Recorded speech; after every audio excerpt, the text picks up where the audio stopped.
Once upon a time, in a quiet countryside surrounded by golden fields and soft blue skies, there stood an old farm with a pond at the back. In the tall reeds by the water's edge, a mother duck sat patiently on her nest, waiting for her eggs to hatch. The breeze whispered through the grass, the frogs croaked cheerfully in the pond, and the sun warmed her feathers as she dreamed of her soon-to-be hatched ducklings. One morning, just as the dew was fading from the leaves, she heard a soft crack, crack, crack. One by one, her eggs began to hatch, and out came 5 little ducklings, all yellow, fluffy, and full of energy. They chirped and stumbled, blinking at the bright world with wide eyes. "Quack, quack," said Mother Duck proudly. "Come along, my little ones." But there was still one large egg left in the nest. It had not cracked like the others. It sat quietly, as if unsure whether it wanted to come into the world. Mother Duck tilted her head and frowned. "This egg has taken far too long," she murmured. "But I suppose I must wait a little longer." After a few more days, on a warm morning filled with birdsong and rustling leaves, the big egg finally cracked.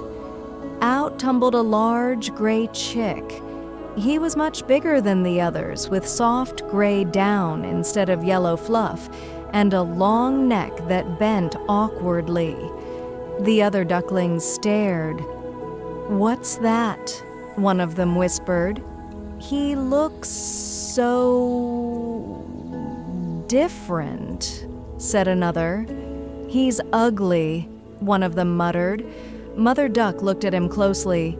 "Well, he may not be like the rest, but he is still my child. Come along now, all of you." And so the ducklings waddled toward the pond for their first swim. The water sparkled in the sun, and reeds swayed gently around them. The gray duckling followed behind, quiet and unsure. To Mother Duck's relief, the gray duckling swam just as well as the others. He even paddled more gracefully, his long neck moving gently with the waves. Still, the other ducklings didn't stop whispering. Wherever they went, the gray duckling heard snickers and felt curious stares. As days passed, the gray duckling often walked alone. The hens clucked at him rudely. The turkey puffed up and gobbled, "You don't belong here." Even the other animals giggled or made fun of his big feet, his long neck, and his strange voice. At night he would curl up in the reeds by himself, listening to the chirping crickets and the wind brushing through the trees. "Why am I so different?" he would wonder. "Why doesn't anyone like me?" Mother Duck tried to comfort him, but even she struggled to answer his questions. The other ducklings played happily without him. He would watch from afar, feeling a little colder than the rest, a little quieter, and a little more alone. One day 2 children came to the pond to feed the ducks. They threw bits of bread and laughed joyfully. The yellow ducklings rushed to the shore, quacking and flapping. But when they saw the gray duckling, one of the children wrinkled their nose and said, "Look at that ugly one." The other laughed and tossed a stick at him.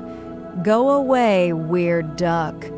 The gray duckling backed away, heart aching. That night, he sat under the moonlight and made a decision. "If no one wants me here, I will go. Maybe somewhere far away, I'll find a place where I belong." And so, before the sun rose the next morning, the gray duckling waddled away, past the pond, past the barn, and into the wild fields where tall grasses brushed his sides and the sky stretched wide above him. The little gray duckling walked for hours, passing through bushes and hedges, past quiet streams and whispering trees. Birds sang in the branches above, but none greeted him. The sky grew darker as clouds rolled in, and soon rain began to fall. Cold and wet, he found shelter in an old hollow tree. The wind howled through the forest, and the duckling huddled alone, shivering. For the first time in his young life, he cried softly, wondering if he had made the wrong choice. When morning came, he wandered again until he came upon a small cottage with a crooked roof. Inside lived an old woman who kept a cat and a hen. She spotted the duckling and, thinking he might lay eggs, took him in. "You can stay," she said, "but you must lay eggs, or you're no good to me." The duckling tried to be helpful, but he couldn't lay eggs. The cat hissed at him, and the hen clucked in annoyance. "You're useless," they told him. "You don't meow, you don't cluck, you don't lay eggs. What are you?" The duckling felt smaller and sadder each day. He missed the sound of the wind over the pond, the soft ripples of the water, and even the frogs.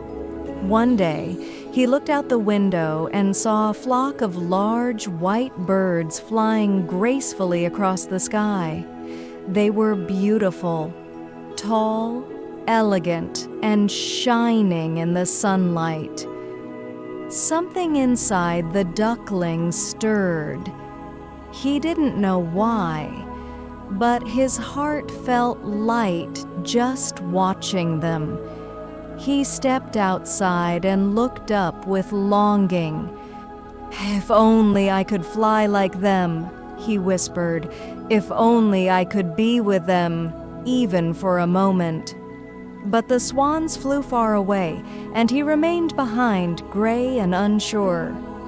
Winter arrived. The world turned white with snow, and the duckling struggled to find food. He grew thinner, weaker. One night he collapsed on a frozen pond, too tired to move. A kind farmer found him just in time. The man brought him home, wrapped him in a warm cloth, and gave him food and shelter.